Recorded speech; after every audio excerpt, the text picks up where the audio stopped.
Hello, कौन? आप miss सबा बात कर रही हैं? जी, लेकिन मैंने आपको पहचाना नहीं। मैं वही हूँ सुबह वाला जिसने आपकी मदद की थी और आपके फादर को। ओह अच्छा। लगता है आप ऐसे मौकों की तलाश में रहते हैं, जहाँ कोई लड़की मिली फ्रैंक होने की कोशिश करने लगते हैं। देखिए प्लीज, ब्रेक पे पाँव रखें। आप तो शुरू ही हो गई। मैंने तो बस आपकी खैरियत जानने के लिए फोन किया था। आप अगर लोगों की हैरियत मालूम करना चाहते हैं ना, तो इस शहर में सैकड़ों लोग हैं जो हॉस्पिटल्स में पड़े हैं। वहाँ जाकर अपनी हमदर्दी जताएं।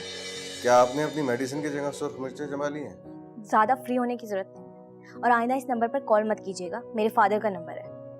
तो फिर आप अपना नंबर दे दीजिए, मेरी मुश्किल हल हो जाएगी। Shut up. आइंदा मुझे कॉल मत करना।